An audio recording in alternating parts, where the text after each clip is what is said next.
Faly miarabantsika rehetra indray amin'ity androany ity dia manonona foana ny fiadanan'i Jesosy Kristy ho amintsika tsirairay avy sy manisa tokantrano tsirairay avy. Amen. Manonona kosa hery sy tanjaka vaovao ho an'izay mety mahatsiaro reradreraka amin'izao manonona fahasalamana ho an'izay marary amin'ny anaran'i Jesosy. Ny fanahy masina ny ikasika antsika sy tondra an'izay hery tanjaka vaovao sy fahasalamana izay ho antsika izay mila an'izay. Amen. Alohan'ny fizarana kely izay hoentiko amintsika androany dia ametraka an'izao fotoana izao eo am-pelantanan'i Jesosy foana tsika aloha ny ao anatin'ny vavaka. Rainay tsara indrindra, rainay amin'ny anaran'i Jesosy, feno fisaorana anao foana ny fonay. Ataonay ahoana tompony tsy hisaotra anao, ataonay ahoana tsy hisaotra anao ny amin'ny fidélité anao, ny amin'ny bonté anao, ny amin'ny fitiavanao anay tsy miova, famindraponao mihodidina anay isan'andro izy ny teninao. Ataonay ahoana tsy hisaotra anao fa velona ianao eo amin'ny fiainanay. Tena tsy kambotsy izay fa tena hoe manana ray miay anay sy karakara anay amin'ny fotoana rehetrarehetra. Misaotranao koa izay ny amin'ny fotoana tahaka izao mbola omenao anay ahafahanay mifampahery eto indray amin'ny alalan'ny teninao. Milanao foana izay fanahy masina hitondra sy hitarika an'izao fotoana izao. Milanao izay amin'ny atsipri ny zavatra ataonay rehetrarehetra fanahy masina, satria tsy afaka ny andeha irery izay tsy mahifa na inona na inona izay raha tafasaraka aminao, raha tsy miaraka sy tsy miantehatra aminao izay dia tsy mahavita na inona na inona. Fanahy masina raiso ny tario izay izarany teny ary kasio ny fonay tsirairay avy, disposion ny fonay tsirairay avy ao anatin'ny fianonana an'izao fizarana fo izao mba tena tsy heno olona izay tsy heno anazy mizara fa tena hoe vonona ny haino anao Andriamanitra izay miteny ao amin'ny alalako. Dia mankasitraka anao izay satria fantatro fa velona Andriamanitra mihaino vavaka ianao, ataony tsifa mivavaka ataonay ianao ary efa miasa koa ianao, mamaly vavaka ihany koa ianao. Dia ho anao irery foana ny voninahitra ho amin'izay zavatra rehetrarehetra vita sy voalaza eto Jesosy Kristy. Amin'ny anaranao nanaovanay sy ametrahana izany vavaka izany. Amen. Amen. Avy hatrany dia raisitsika ny teny izay angalantsika ny fizarana androany ao amin'ny Luc chapitre 15 verset 11 à 32. Luc 15 verset 11 à 32 izay mikasika an'ilay tantaran'ny zanak'Adala sy ny rahalahiny. Vakitsika ny teny amin'ny anaran'i Jesosy, parabole du fils perdu et de son frère. Il dit encore, un homme avait deux fils. Le plus jeune dit à son père, mon père, donne-moi la part de l'héritage qui doit me revenir. Le père leur partagea alors ses biens. Peu de jours après, le plus jeune fils ramassa tout et partit pour un pays éloigné où il gaspilla sa fortune en vivant dans la débauche. Alors qu'il avait tout dépensé, une importante famine survint dans ce pays et il commença à se trouver dans le besoin. Il alla se mettre au service d'un des habitants du pays qui l'envoya dans ses champs garder les porcs. Il aurait bien voulu se nourrir des caroubes que mangeaient les porcs, mais personne ne lui en donnait.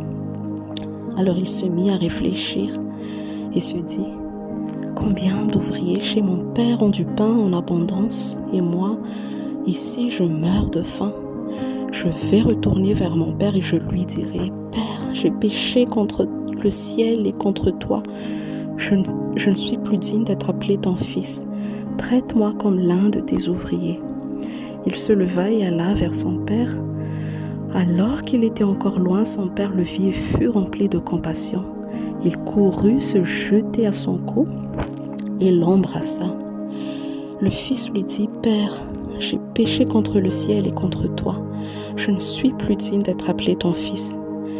Mais le père dit à ses serviteurs, apportez vite le plus beau vêtement et mettez-le lui.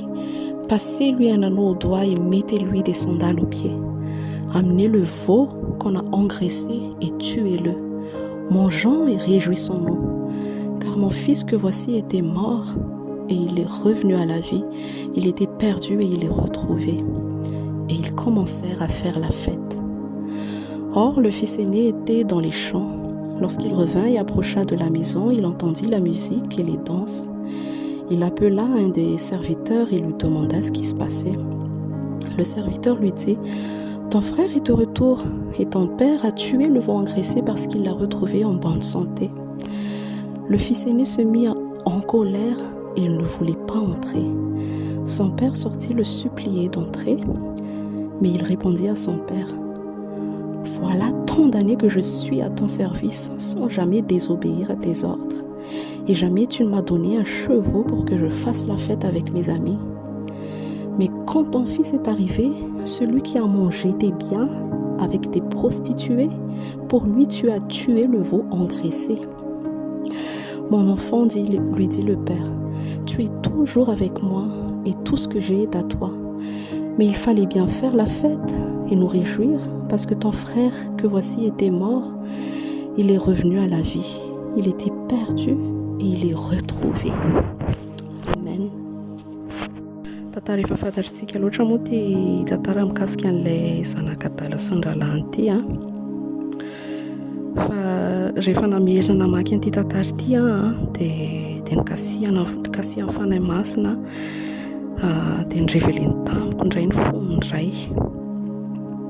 Raisintsika aloha eo amin'ny tapany voalohany tapany voalohany rehefa avy nandalo ny fananany rehetra tamin'ny adalana le zandriny le zanak'adala zany. Ozy izy ny teny hoe il gaspilla sa fortune en vivant dans la débauche.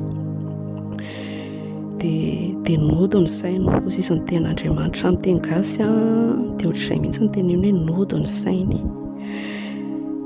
Dia izany hoe le hoe nody ny sainy lasa nisy nenina lalina tao anatin'ny fony, lasa nisy fiakekeloka tao anatin'ny fony tao, izany hoe lasa nisy fibebahana tany anatiny tany dia nahatonga anazy ny teny hoe ozy izy le teny hoe je vais retourner vers mon père et je lui dirai, Père, j'ai péché contre le ciel et contre toi. Je ne suis plus digne d'être appelé ton fils. Izany hoe niaiky izy, niaiky ny fahotany izy tany anatiny tany, niaiky izy fa nanomota tamin'Andriamanitra sy tamin'ny rainy dia nikasihan'ny fanahy fibebahany izy zany. Tokony tsy adinontsika alohany dia izao hoe mahatonga ny fahotana eo amin'ny fiainantsika dia isika tafasaraka amin'Andriamanitra. Ny fotsika lasa lavitra sy tafasaraka amin'Andriamanitra. Izay no mahatonga ny fahotana tonga eo amin'ny fiainantsika. Dia eto hitantsika fa ny fon'le zanak'adala ity izany hoe ny fitiavany dia tsy tany amin'ny rainy intsony, izany hoe tsy tany amin'ilay rainy izay nity anazy sy mikarakara anazy intsony ny fony, fa lasa nakany amin'ny fananana, nakany amin'ny héritage ny fony. Dia misy ten'Andriamanitra izay miteny hoe car là où est ton trésor, là aussi sera ton cœur. Dia mazava ho azy fa rehefa tsy Andriamanitra izany no harena mameno fotsika fa zavatra hafa dia tsy maintsy mitondra antsika makany amin'ny fahaverezana sy makany amin'ny fahafatesana izany. Izy ny teny ao amin'ny 24 marimarina an'izay hoe car mon fils que voici était mort, il était perdu. Satria tafasaraka niala tamin'ny rainy ny fony le zanak'adala ity dia rehefa tafasaraka tamin'ny rainy izy dia ozy izy ny ten'Andriamanitra hoe il était perdu et il était mort. Dia rehefa niaiky ny fahotany anefa izy rehefa nibebaka izy ka niverina tamin'ny rainy dia hoy izy indray nyteny eo amin'ny verset 20 hoe alors qu'il était encore loin, verset 20, alors qu'il était encore loin, son père le vieil fut rempli de compassion. Il courut se jeter à son cou et l'embrassa. Alléluia. Tena hitantsika mihitsy zany le révélen'ny tenin'Andriamanitra amintsika mihitsy izay fonondray izay tsisa fa niraintsika any an-danitra. Fonondray feno ozy izy le teny hoe alors qu'il était encore loin ozy izy. Le fonondray feno fitiavana, feno patience. Izany hoe ity rainy ity dia tena nanana patience sy nanana fanantenana foana tao anatiny taony amin'ny hoe hiverenana io zanany io. Le fonondray feno tendresse ho an'ny zanany, rempli de compassion izy le tenin'Andriamanitra teo. Feno famindrapo efa vonona ny amela sy hanadino ny fahotan'ny zanany. Amen. Dia tsika nefa zasy ianao nefa samy mahalala fa raha ohatra ka hoe ray aman-dreny tsotra manofo no nanana zanaka tsy nety nianoanatra ohatran'izay fa hoe nanao beloa dia lasa nandao ny raisiny reny ohatr'izao dia rehefa voadona tany dia niverina sy ny foana dia ohatran'ny hoe évident, ohatran'ny hoe mino fa miombon-kevitra amiko daholo tsy tonga dia mitovy réaction amin'ilay ray eto ny réaction antsika ray aman-dreny raha ohatran'ny hoe nanana zanaka naditra tsy nihainoanatra ohatr'izany. Fa ny eto nefa tsy tonga dia hoe oroka sy teny mamy zany no azo ny alony, fa tsy maintsy hoe mbola misy fibedesana kely, tsy maintsy mbola misy latsalatsa kely madinidinika, ohatrany hoe tsy efa niteny aminao fa tsy maintsy zao ny azo anao, aza mihaino-manatra ihany, tsy maintsy misy kely an'izay. Fa eto anefa ny réaction an'ilay ray dia tena hoe atao miteny tena efa hafa mihitsy ny zavatra niteneniny ato. Ozy izy eo amin'ny andiny 22 hoe apportez vite le plus beau vêtement et mettez-le lui. Passez-lui un anneau au doigt et mettez-lui des sandales aux pieds. Amenez le veau qu'on a engraissé et tuez-le. Mangeons et réjouissons-nous. Alléluia. Tena hoe fitiavana, zanaka fitiavana. Tena fitiavana manao ahoana loatra zany hoe fitiavana raintsika any an-danitra zao. Misy ran Joseph Taf izay manao hoe fitiavana tsy mitanisa heloka ozy izy, fitiavana tsy manisa heloka, fitiavana tsy mitanisa ireo tsiny, fa tena hoe fitiavana mora mamela sy manadino haingana ho an'ireo izay hoe miaiky ny fahotany sy miverina amin'ny tanteraka. Dia tena hoe fitiavana manana famindrapo vonona foana ny amela sy anadino. Amen, alleluia. Dia rehefa mikasika antsika ny fanahy masina amin'ny alalan'izay fitiavana iray izay amin'ny alalan'izay fitiavana tsy hahazafaina tsy takatra ny saina izay dia tena hoe izay fitiavana izay no hery manangana antsika. Izany fitiavan'Andriamanitra antsika izany no mampijoro antsika manoloana an'ireo karazana tempête mety andalova antsika. Izay fitiavan'Andriamanitra izay no hery mampandroso antsika amin'ny dingana vaovao hatrany, mampandroso antsika amin'ny fahamasina, hiaina amin'ny fahamasinana hatrany. Amen.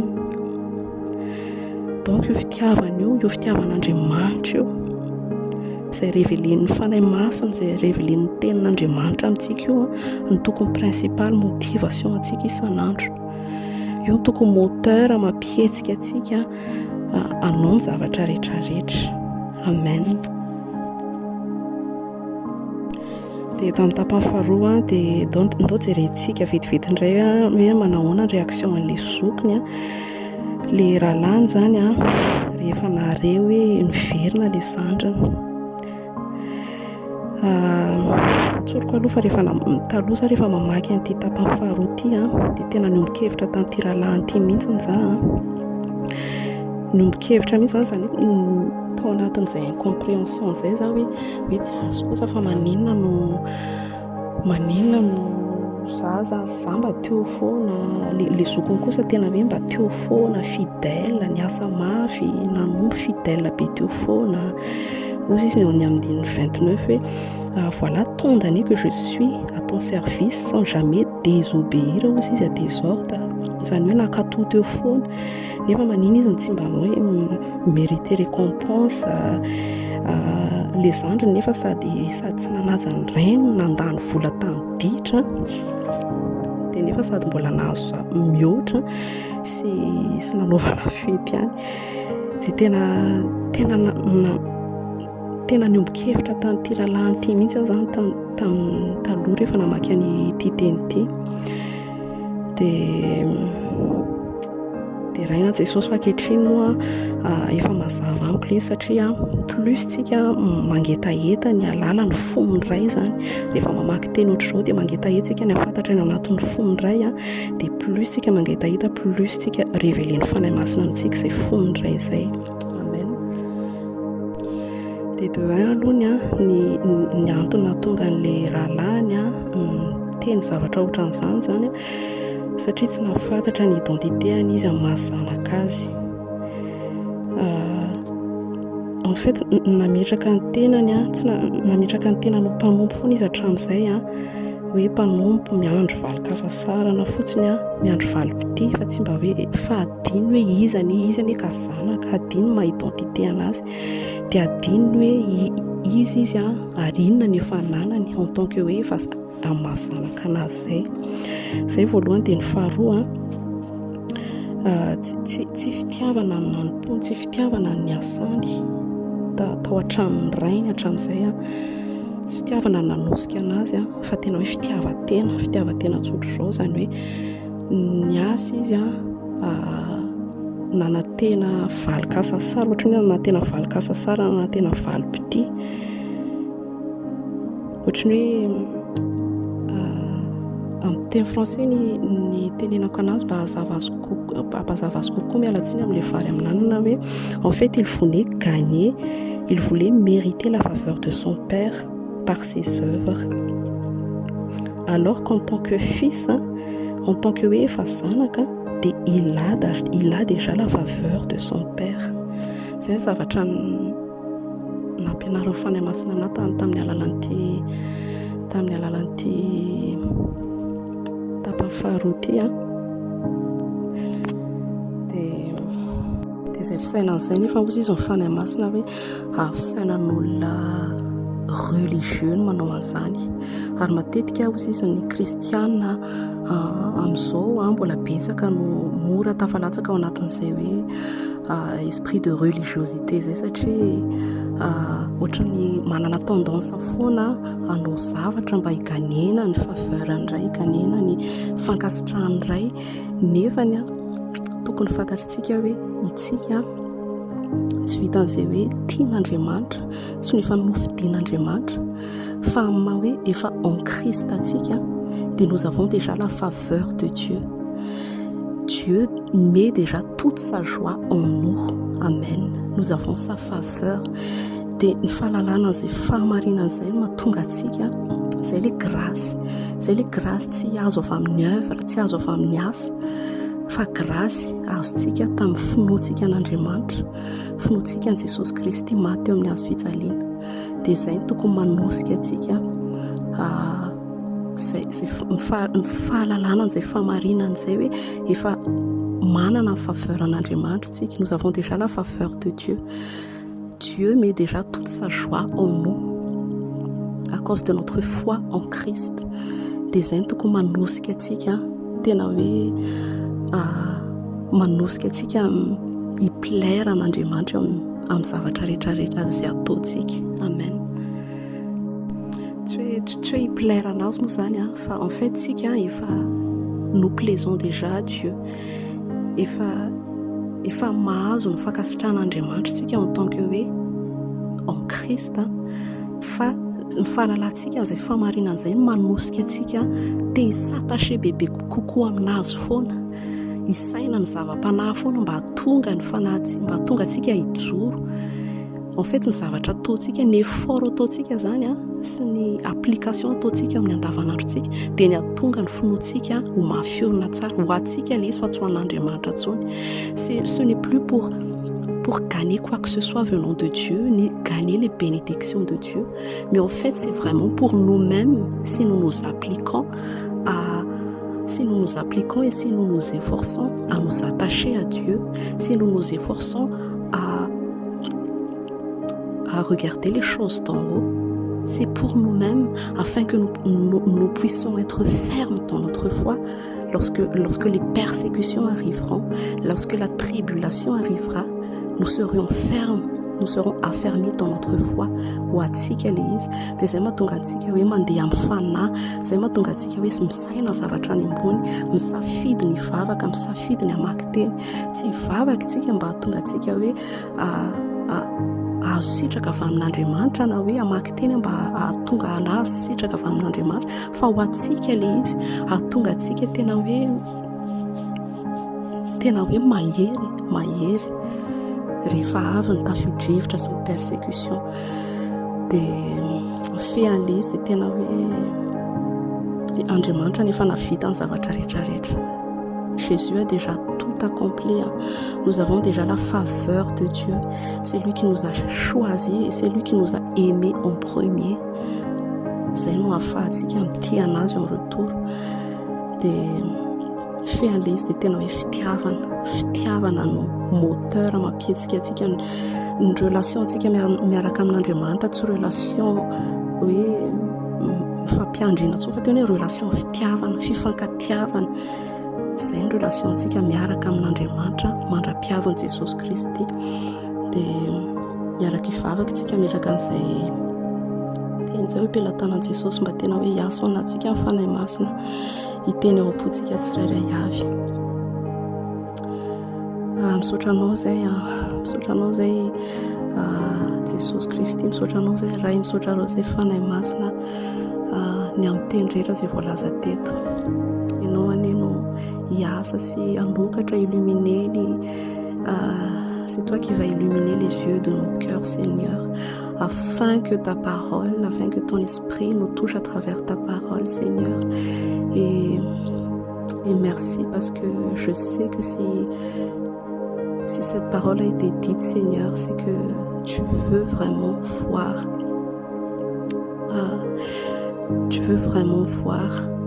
une église renouvelée et bâtie, Seigneur, sur le rocher qui est toi, Jésus-Christ.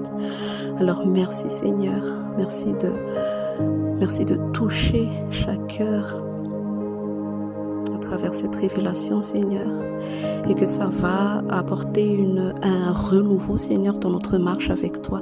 Ça va apporter un renouveau dans notre marche avec toi, Seigneur, et que nous puissions vraiment vivre cette vie de liberté dans notre marche avec toi, Seigneur Jésus-Christ.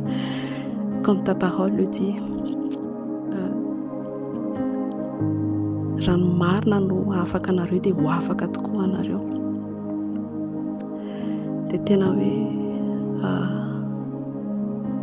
misaotra anao fotsiny izay, misaotra anao zay ny amin'ny zavatra rehetra efa nataonao, ary misaotra anao zay ny amin'ny kasika ao, misaotra anao ny amin'ny transformation izay ataonao amin'ny fonay sy ny fiainanay tsirairay avy, amin'ny anaranao Jesosy nanaovanay an'izany vavaka izany. Amen. Tahin' Jesosy daholo tsika rehetrarehetra fiadanana ho amintsika